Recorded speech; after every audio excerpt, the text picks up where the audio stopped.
Let's get this shit show on the road. Hello, everybody, and welcome to Hoosier Maine. I'm one of your hosts, Jared, and this is my co-host. I am also a host, and my name is Anthony. Yeah, we're hosts now. Tonight we wanted to talk about wrestling games because, well, for the longest time, for 2 years. Has it been 2 years? Yeah, since 2022, we've been doing this. Yeah. No, that's 3. 3 years? Yeah, 3 years, I guess. Yeah, 2025. Jeez, I keep thinking it's 2024. We have to thank our patron Saint Lemon for providing us with 3 years of wrestling fun from the first iteration of this game. WWE 2K22 was the first one that we started doing what we were doing. Well, I'll let you explain. You're the wrestling guru here. This falls under sports games as far as sports entertainment. That's exactly what it is. Yeah, sports entertainment. The genesis of this came about. This would have been my junior year of college. Bryce and I went to a bar and got really drunk. We challenged each other to book a better wrestling show than the other person. That machismo thing of being like, well, I could probably book a better show than you. You know, we were talking about stuff that we did back in the 90s, and everybody watched wrestling back then. You know, you had Hulk Hogan and Macho Man Randy Savage and some of the all-time classic wrestlers ever, you know, in the history of the sport. We were just kind of bantering back and forth, no, not expecting anything to ever come of it. And then, like you said, our friend Lemon, he was kind of doing his annual thing of getting birthday presents for everybody, and he was getting me mine, and he was like, "What do you want?" And I was like, I don't know. There's not really anything coming out that I want. I don't know. And he was like, "Well, you're always talking about wrestling. Let me get you that wrestling game." And I was like, "Okay, yeah, sure. That sounds good." Played it, and we realized that there is a GM mode where you can do a fantasy draft. You can either take real wrestlers, or what we discovered in that game was the developers of the game took stock images of people doing things and used the Create a Wrestler feature to make those stock images into real wrestlers, local talent, jobbers, whatever you want to call them. And that was far and away our favorite thing. And so, the genesis of how this started was Bryce and I started our rival brands, Raw and SmackDown, and pitted them head to head finally after all of these years to see who was the booking genius. There were weeks where Bryce couldn't get on or I couldn't get on or whatever. And one of those weeks, Jared joined me, and you got to watch the genesis of arguably the greatest wrestling match of all time, which was John Cena versus Kyle Slickman. The bouncer ? He's a bald, scrawny guy wearing all black, and he's got like an earpiece, like he's Secret Service or something like that. It was just one of those things where I was like, hey, everybody on my roster is tired. I need somebody. I go out and sign him, and I'm like, oh, Kyle Slickman, I'm getting this guy.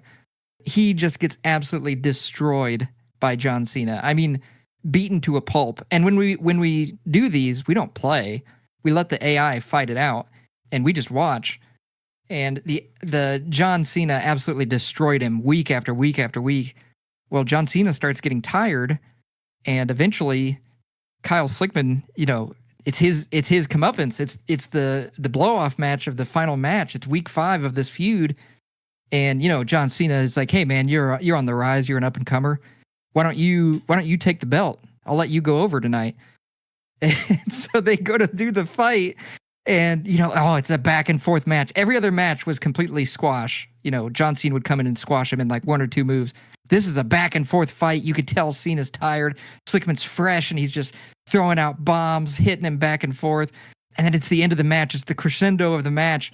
And Cena's laying in the middle of the ring, and he kind of gives him the look. And it's like, okay, go hit your spot. Go hit your finish. Slickman crawls over to the turnbuckle, climbs up to the top rope, goes to hit a shooting star press, and slips and falls and lands smack on his face, not even 2 feet off of the turnbuckle. And you and I started cracking up laughing so hard that we were crying laughing. We said then and there, we have to record these. We have to make this a regular thing. And that's where it started. So now we do yearly drafts of these jobbers, local talents, and we duke it out and we see who has the best lineup, the best creative control. Yeah, we said we had to record them, and we still hadn't recorded anything until we started doing the live streams, which we were trying to do those on Mondays, but I got deathly ill right when we decided to start doing that, and I was pretty. We tried to soldier through a couple. They exist on Anthony's Twitch if you're really interested to see exactly what he's talking about, because he's now purchased the WWE 2K25.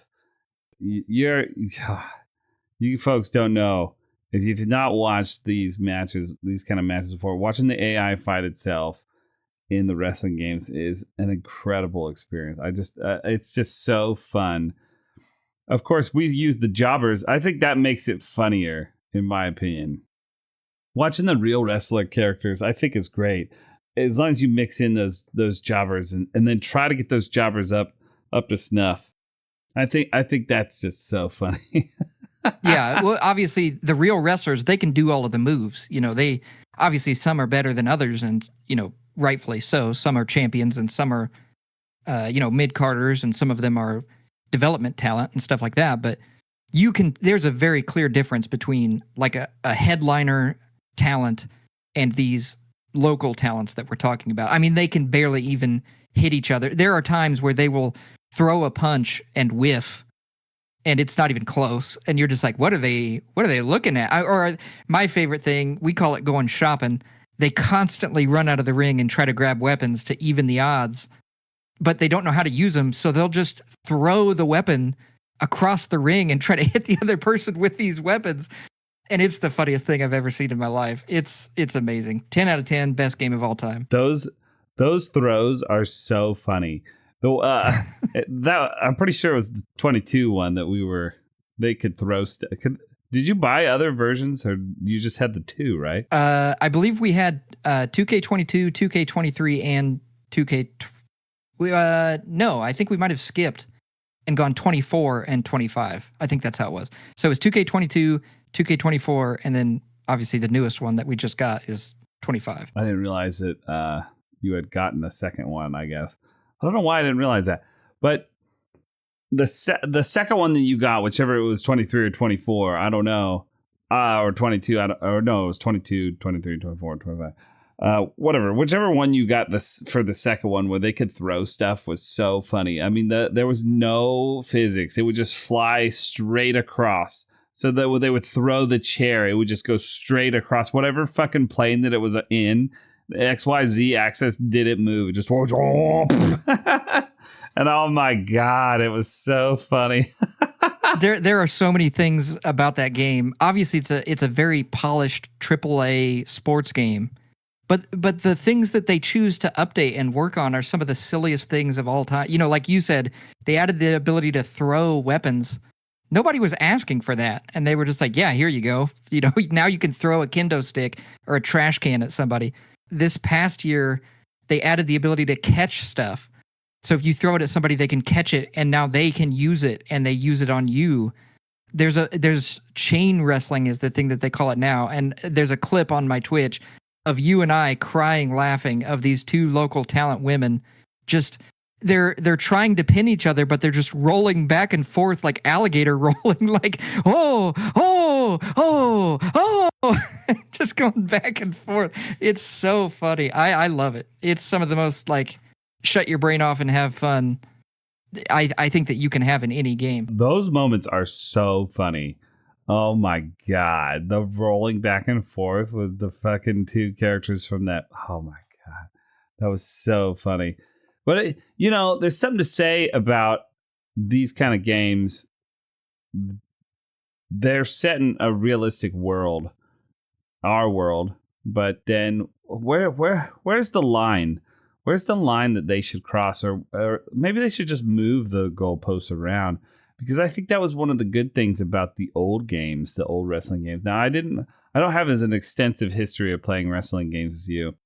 I only played a couple, but they were pretty fantastical because of the platforms that they were on. So the only two that I played prior to this really were an SNES game and a N64 game. I don't know. I think there's something to say like that. Maybe it should cross, into the realm of fantasy as it is a sports entertainment game.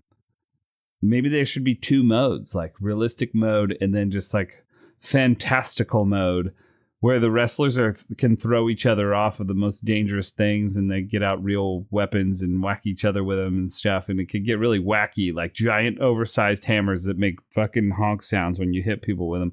Would be incredible. Yeah, I agree. And like you said, I think that's kind of what the wrestling that we grew up on, that's what it was. Because, nowadays everybody is an athlete. Everybody is either a former college athlete or they've had formal training for multiple years to become, the entertainer that they are.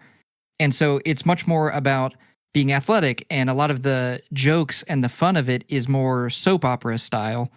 And what we grew up on was that. It was that fantastical thing of, whether it was extreme wrestling where we're jumping off of the highest of heights or jumping off of ladders and having these crazy TLC matches. And that's how you get your kicks, is the extreme side of it, or the flip side of that, like you said, kind of the silly side of it, where, there's kind of this protection of the wrestler where their gimmick is who they are. They're not using their real name. They're, Macho Man or, the Hulkster or whatever, Sting. That's who they are. They're not their real people. They're these fantastical creations that are for kids. It's for people to make believe for 15 minutes or 20 minutes or however long the match is supposed to go. And now it's much more realistic. And I agree with you. I think that's kind of why we have so much fun with it, is because I should say we have so much fun with these wrestling games is because you can kind of have both. And we joke about it all the time.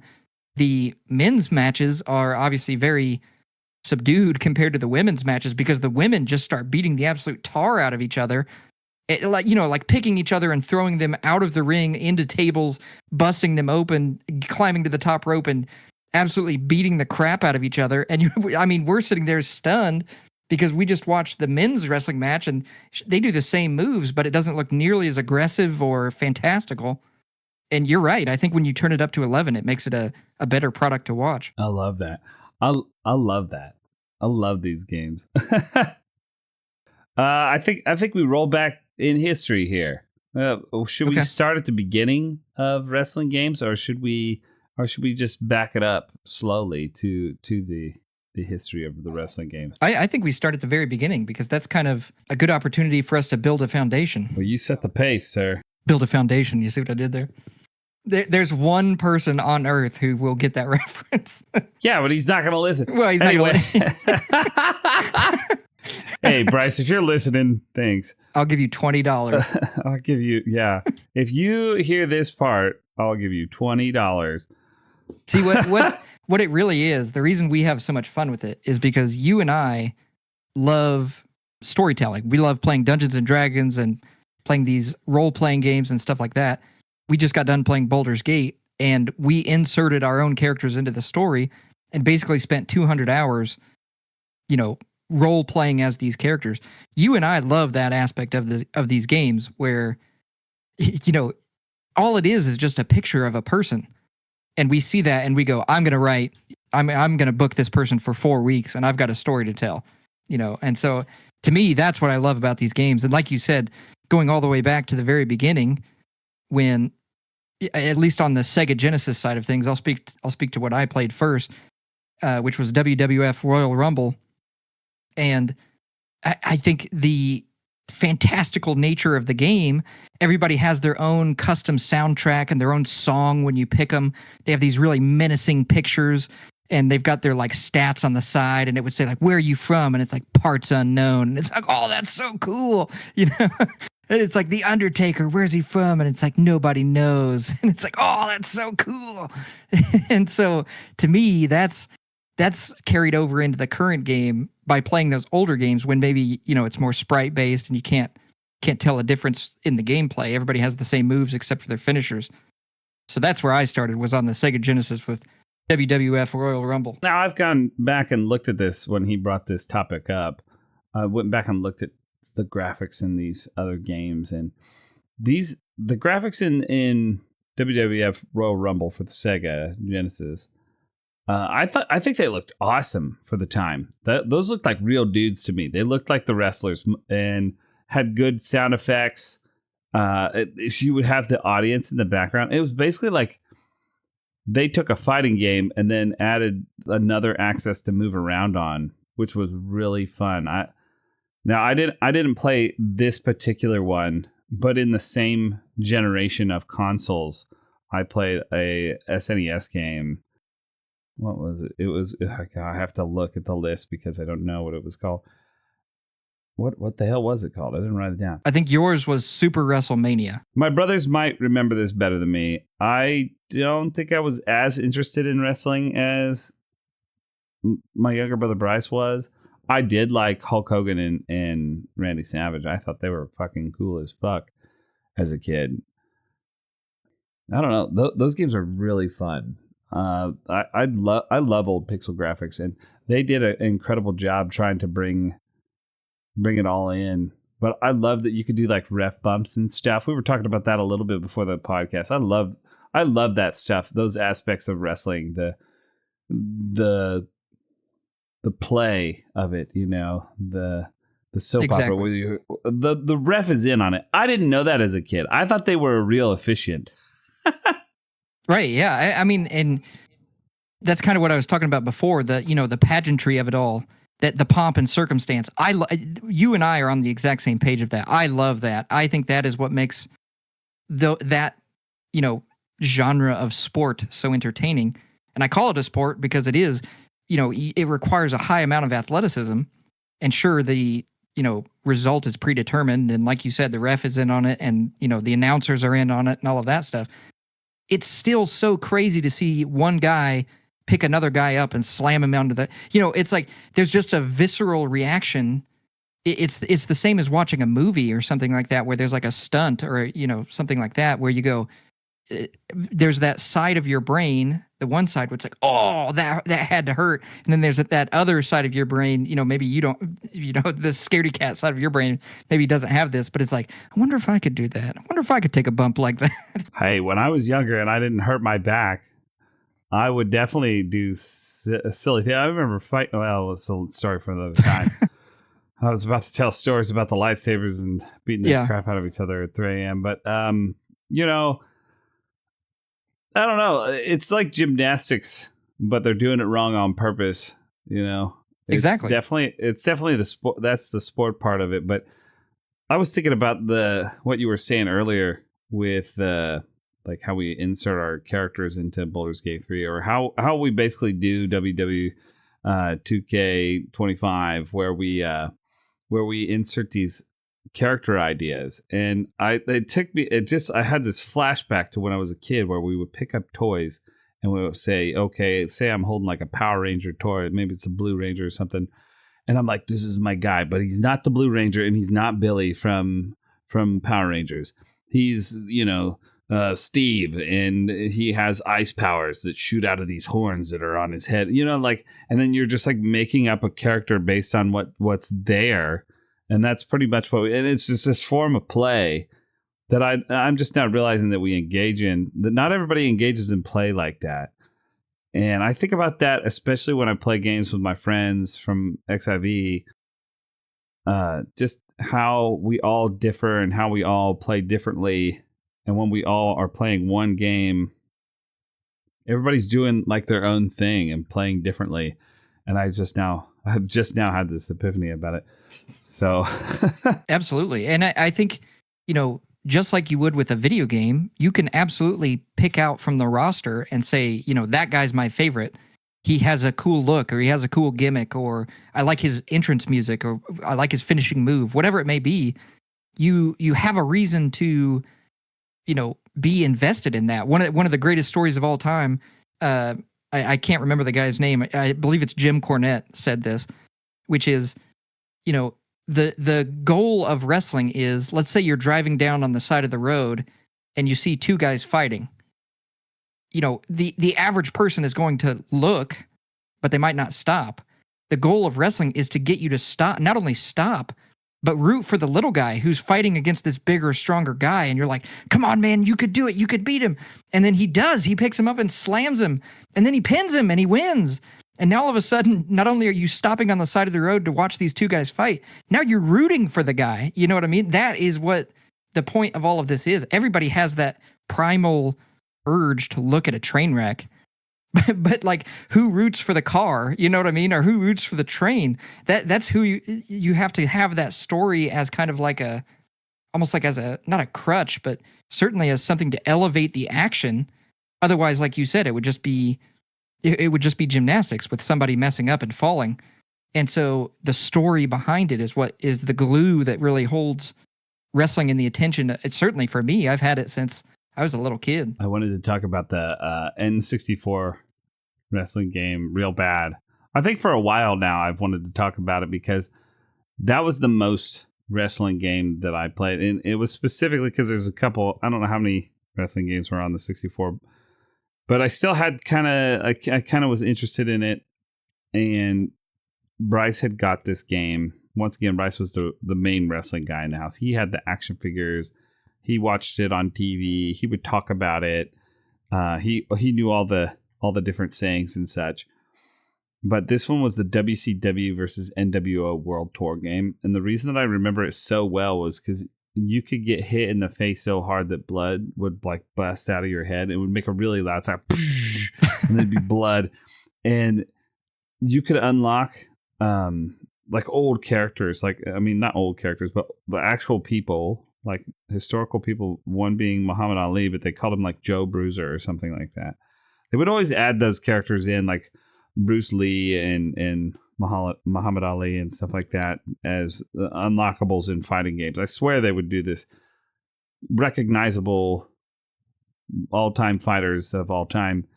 And he was a boxer, obviously, so you could bust somebody's head like immediately with this character. For like 2 hits and they'd so everybody in the whole match would be bloody except for this guy.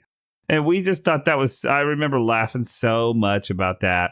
That was also the game that you could get the baseball bat because Sting was in it. So you could go into the crowd and go shopping in the crowd, as we say now, and pull out Sting's black baseball bat or a chair. I don't remember what else there was, or if there was any. I think it was just the chair or the baseball bat. Might have been a trash can too. I don't remember. But oh my God, that game was. I went back and looked at this game now. It does not look like how I imagined it. CRTVs, man, audiovisual cables. They did things to graphics back then. This is one of the very few Nintendo 64 games that I played often enough that I felt like I owned it, even though I didn't. My friend who lived down the road, he had this game, and I'm telling you, man, it like obviously there was the Monday Night Wars, and it was the whole WWF versus ECW and WCW and all of that stuff. But this to me was when wrestling was at its peak, because it's exactly like you said. Sting used to be this bleach blonde wrestler who, he's the good guy and all of this stuff. Now all of a sudden he's acting like the Crow, where he's painting his face white and he's coming down from the rafters on these grapple hooks and stuff. That's the perfect person to add to a video game. And this is just a random anecdote. I don't know why I know this or where it's from, but on the cover, I forget which N64 game it is. They have like Hulk Hogan, Sting, and then they put Raven on there, who was essentially a nobody. He was on the roster, but he wasn't on TV or wasn't being pushed or anything like that. But one of the developers of the game saw his picture and was like, this guy's cool. I'll put him on the cover.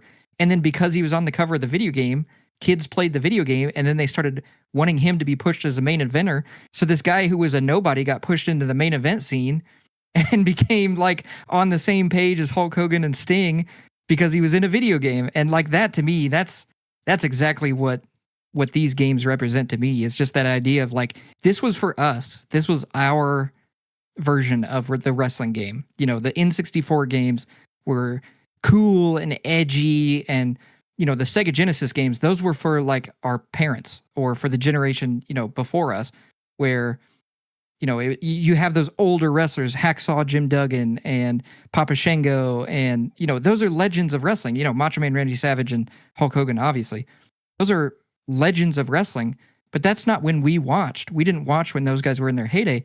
We watched during these guys. And so that's why I think these N64 wrestling games, like you said, we remember them being almost true to life, where it's like, look at the graphics on this. And then we go back and look at it today and it's like, oh, they have square hands. It's like, well, we weren't looking at their hands back then. We were looking at the fact that they were hitting them over the head with a chair. Honestly, I think this game was incredible in comparison to the Super Nintendo. I didn't play Sega, but to me, this was such a huge step up. Not only did they actually do their moves, like they put people, like they would, wrench them all around, put them in pretzel and slam them on the ground, just like they did on TV. I mean, it looked awesome. Another anecdote about this game is they didn't have the actual portraits of the wrestlers. Instead, they had drawings of these people. Oh, that's cool. So they're drawings of Hulk Hogan, drawings of Sting, drawings, and they look really cool. But I mean, like, why wouldn't they just use pictures of the actual wrestlers? They probably couldn't get the license. You're probably right. That's really funny. Oh my God, though. Yeah, I just remember in that game specifically, I remember you could pick Wolfpack Sting with the red face paint, and he had a dedicated button to howling, and you would hit a big move, and then you could just hit the woo, the Ric Flair woo that Ric Flair passed down to Sting, and you could just do that whenever you wanted. I remember just spamming that, and everybody getting mad because you would spam the taunt. It's like, quit it, you got to fight fair. And it's like, no, I'm a bad guy. Oh my God, there's that. This was the game. I'm pretty sure that we started with because Kane was in it. We called him Kane Dog. We loved Kane. I don't know why we loved Kane. Probably because he was like huge, and he wore that mask. Well, that's when he was invented. That's when he became a thing. Undertaker obviously was around for many years prior to that, but Kane. I remember him being super popular, and the man, the wrestler prior to that, again, he was just kind of a nobody, and they were like I think somebody got hurt that Undertaker was wrestling with, and they were like, we got to put him with somebody. Who do we have?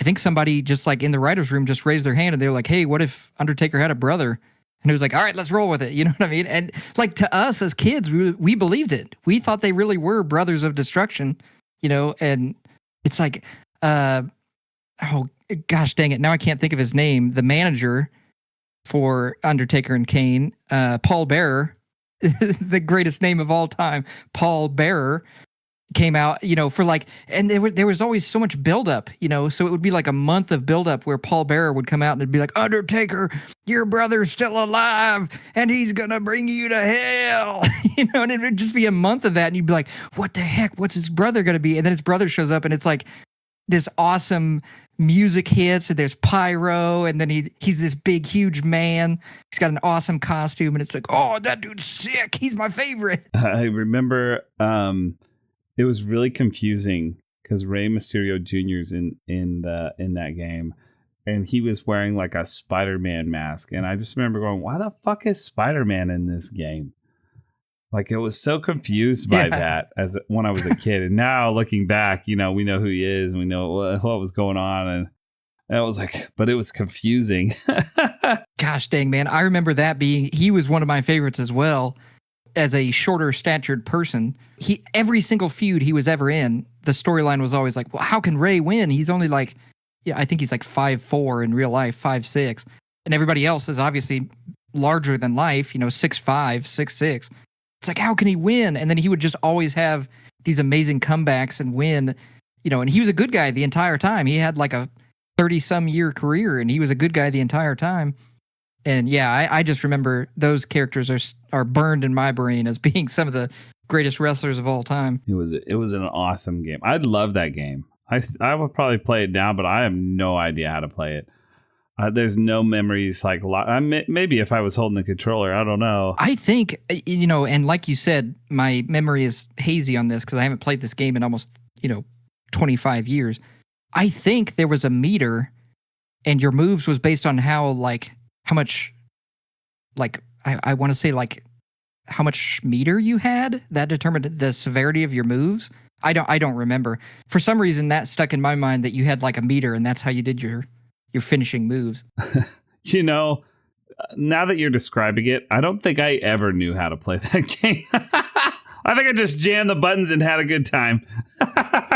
I honestly think there were moments where, because again, it's a Nintendo 64. This is a system that I don't own.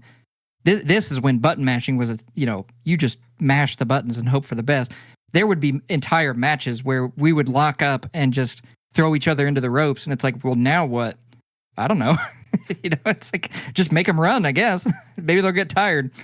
Just keep wrestling until somebody's just like, all right, pin me. Yeah, I want to pick a new character. Let's back out of this. It's been fun, but it's time to change, guys. I love these kind of games, though.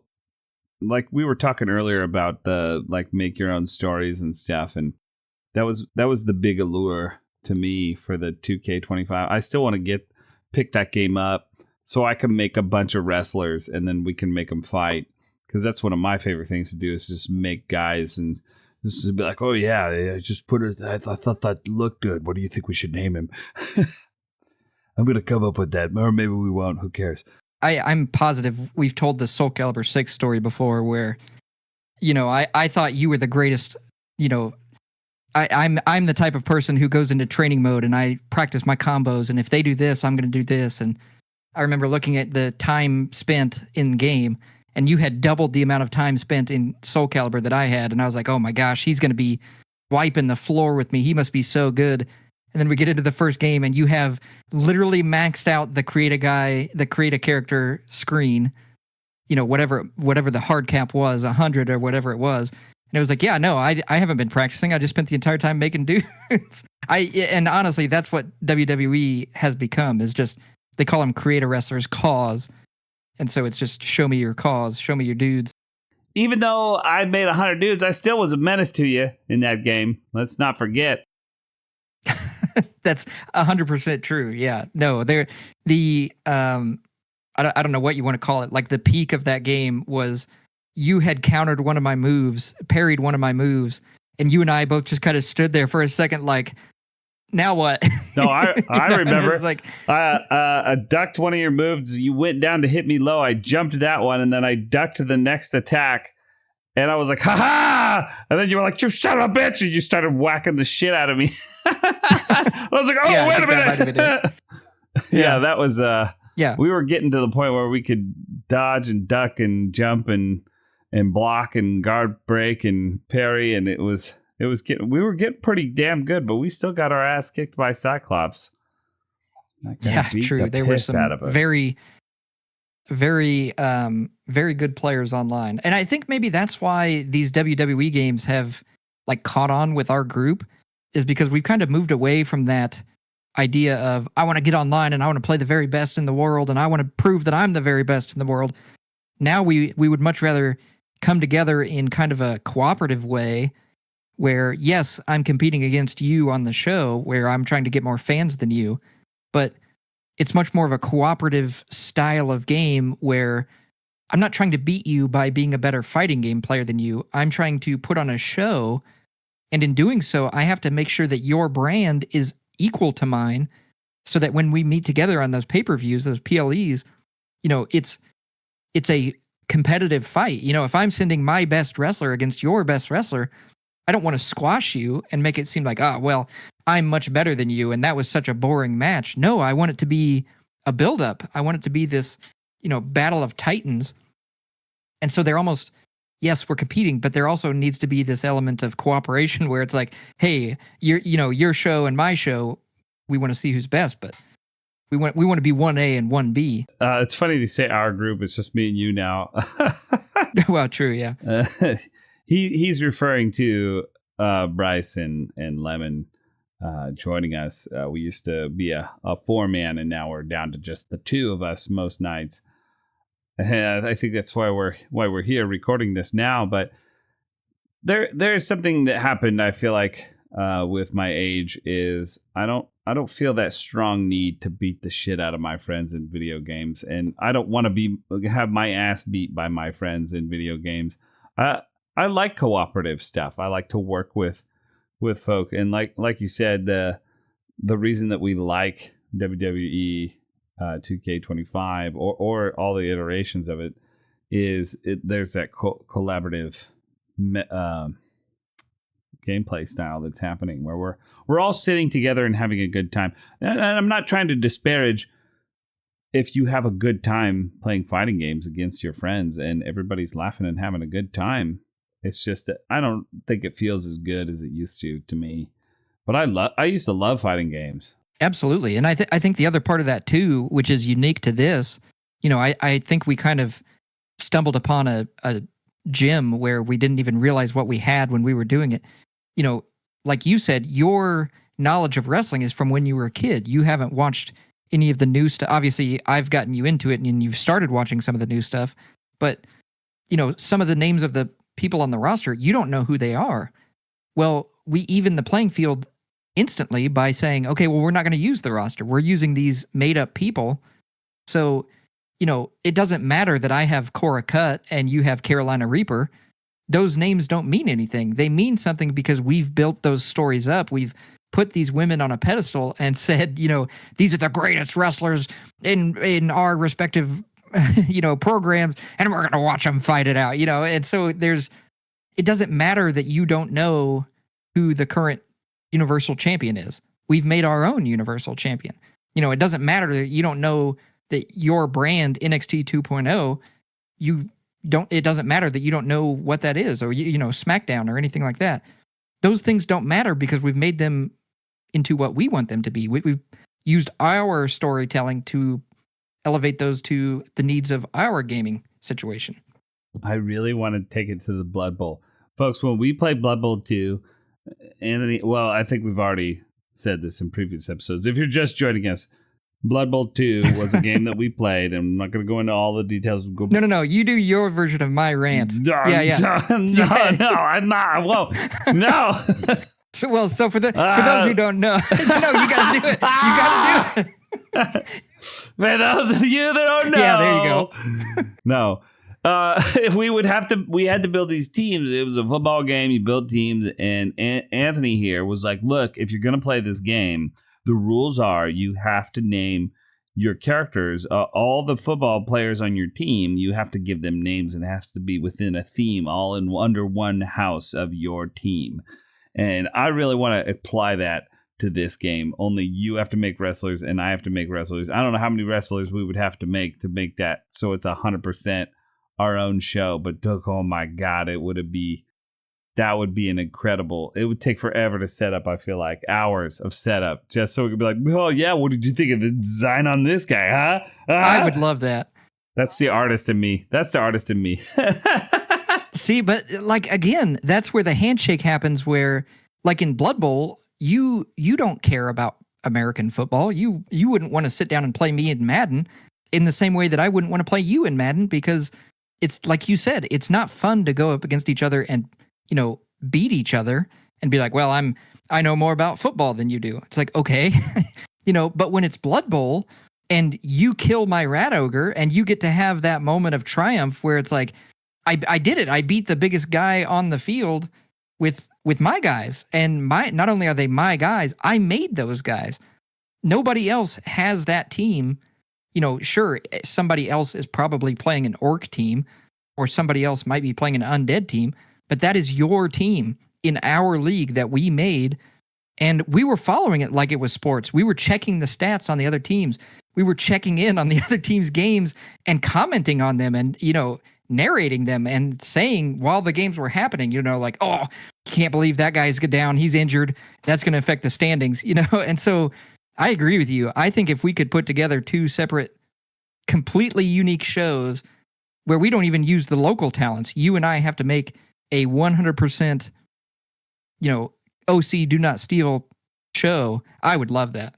Speaking of OC Do Not Steal, We could get that chick back in and Line Man back in. Oh my god. That would be so great. Yeah. Here's the problem. If you buy the game, you're not just going to make, the 20 wrestlers or whatever it is that we need. You're going to end up making 40 wrestlers, and we're going to be in week 4, and you're still bringing new people in. And it's like, okay, hang on a second. What is this guy? Will you stop making dudes and focus on the game? This is the game. This is the game. Quit making dudes. We need a universal champion. No, you don't understand. That's what I want to do. I would just make us and then make us fight in my show. I'd be like, look, it's me and you. We're kissing. We're smooching. Smooch. And this is my type of humor right here. I'm going to reference a TikTok that no one else has seen, and I expect you to laugh because it made me laugh. But it's the girl who's taken the 2 Warhammer characters and making them kiss. And they were boys. Perfect. Wonderful. See, that takes me back to what I was talking about earlier, playing with my dollies. This is my dollies. They're so fun. Yeah, exactly. Yeah.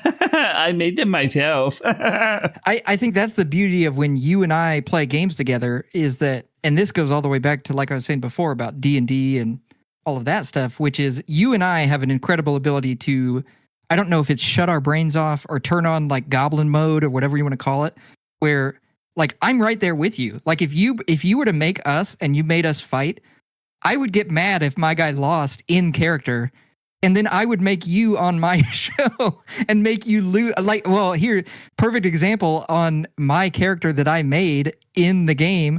I have a jacket that says lemon sucks, and then I cross that out, and then I put melon sucks because that's who I'm going up against in 2K25. Like that's my jam. I love that stuff. I love turning my brain off, going full goblin mode and being like, no, you don't get to beat my Blood Bowl team and kill my Rat Ogre without there being some kind of consequences. Twice! Yeah, twice you killed my guys. I still have the spreadsheets. Was it twice? I don't remember. Well, maybe someday, folks, we will put together a highlight reel because we still have those games technically recorded because Blood Bowl records your games and saves them on a server. Hopefully they're still there. We should probably do something about that sooner than later. Yeah, we need to get on that. Hey, well, the dream is we play Blood Bowl 3 and we start a new season, but obviously we need to upload. We got to have the lore. That's the problem with the WWE stuff is we have all this lore that we want to give to you guys, and most of it's not recorded, so it's just us being like, hey, remember that time when it was really funny when we played Blood Bowl that one time? Oh my god, it was amazing. I cherish those memories. I think there's one more game on this list that it would be remiss not to mention it, as it was, I'm gonna say it's infamous to most, famous to a certain someone. For those at home that don't want to hear Triple X things, shut your ears, I guess. The game was Rumble Roses. What was that even on? What was it on? Xbox? Incredible game. It was Xbox. Yeah, it was, I believe, an Xbox exclusive. Yeah, because it had fucking... Didn't it have like character I want to say the Dead or Alive characters in it. Is that what it was? No. I think I know what you're talking about. I think you're thinking of Extreme Beach Volleyball. You're right. It was on the PS2 as well. I just looked it up. Okay. Yeah. Because I probably should have prepared that, but I was unsure if we were going to actually talk about it. We should talk about it. We should mention it. Yeah, you're right. I was thinking of the beach volleyball game because the other game that's this person that we're talking about, I'm not going to call them out. I'm not going to say who it is. If they're listening, they know. But yes, this game was, I think, really my first exposure to women wrestlers outside of China. The wrestler China is her name. Yeah, I didn't even know women could wrestle, but this game is pretty much sexualized, I want to say. But I mean, it's not that much different. I think, unfortunately, back then, that's how you promoted women's wrestling, right? Was, we're going to have a bra and panty match, and the first person who undoes the other girl's bra wins. Obviously, that's not how you showcase talent. And, you're doing that, nowadays we have a word for it. If you're a gooner and that's the type of content that you consume. Back then, that's how you pushed those women. And like we've seen it here, I think that's honestly why we kind of started this, was because the women wrestlers were far better than the men wrestlers, to the extent where it was like, well, when Bryce and I did our show in 2K22, I think for a portion of it, we only had women wrestling because they were just so much more, high flying and so much more aggressive. And, obviously in real life, that was also kind of showcased with WWE kind of moving away from that kind of skeevy, like, oh, I don't feel good watching that. And, they really started pushing women's wrestling. And then in 2020, when AEW was founded, they obviously took that and ran with it as well. And right now, arguably one of the best wrestlers in that promotion is Timeless Tony Storm, who is putting on some of the best wrestling of all time. So yeah, I'm right there with you, where sure, Rumble Roses, it's objectively objectifying women. I would not recommend buying it for that reason. But if you think about what it was a game where you can only wrestle as women. There were no men wrestlers, and that's unheard of back then. That's what I'm saying. Bring some goodness to this game. I don't think it's ever did it. I think it came back briefly. Rumble Roses XX. Yeah, it came back as a XX title, and again, I think it was more of the same. I think it was just kind of like more characters. It's the same game, just with more characters. One of those type of deals. But like you said, the modern women's wrestling now is pretty awesome. I mean, I have a favorite women's wrestler. It's Rhea Ripley. Yeah, she's fucking absolutely awesome. Not only is she hot, she'll beat the fuck out of you. But how many women out there sat and watched men's wrestling for years and got all the fucking fun that they could get out of it? And I'm sitting there straight as hell watching it. Damn. Like it or hate it, a very large portion of wrestling is someone's look. Do you think they look cool? And so for a lot of guys, that means I'm going to be a bodybuilder. I'm going to show off my muscles. I'm going to walk out in a Speedo and I'm going to wrestle in a Speedo. For a lot of women, that was, I'm going to be very attractive and I'm going to go out in skimpy clothing and I'm going to wrestle in skimpy clothing. I don't think that is what that needs to be in order to get your character across. But at the same time, you have to have a certain look to be popular. And, one of the greatest women's wrestlers of all time, Asuka, she got kicked out of New Japan Wrestling because she was using, sexualization in her matches. And they didn't like that. They said, stop it or we're going to fire you. They fired her. She comes over to WWF and she becomes one of the most popular women's wrestlers of all time, because I think she understood, there is an element of that where you have to sell yourself. And in some ways that needs to be either sexual or with your personality or whatever it may be. And, I think we've talked about that on the show before, where it's like, how do you feel about you have to market yourself. And if the way that you are going to market yourself is by using sex, well, hell, go on Netflix and see any of the, covers for a show if they have a girl with cleavage. And, that's, sex sells. That's a thing for a reason. Obviously, we try to move past that and have a little bit more progressive viewpoint on that stuff. But yeah, I mean, like you said, Rhea Ripley, she started out as a blonde-haired girl who never would have become a star unless she embraced that kind of alternative lifestyle, dyed her hair black, started lifting weights, got super jacked, and now she's one of the most popular women of all time. Well, I think we left the viewers with plenty to think about as far as wrestling. And for now, though, I think we're at time here, brother. Thanks for joining us this week.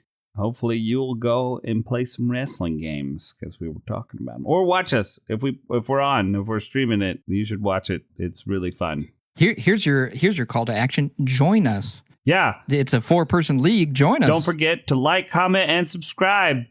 I know that's cliche, but please if you have something you want to add to us or say something to us, hit us in the comments. I promise you we will read them and write back. Well, I'll read them. I'll write back. Okay, he'll write back. He may not write back. Anyway, all right, folks. We'll see you next time. See ya.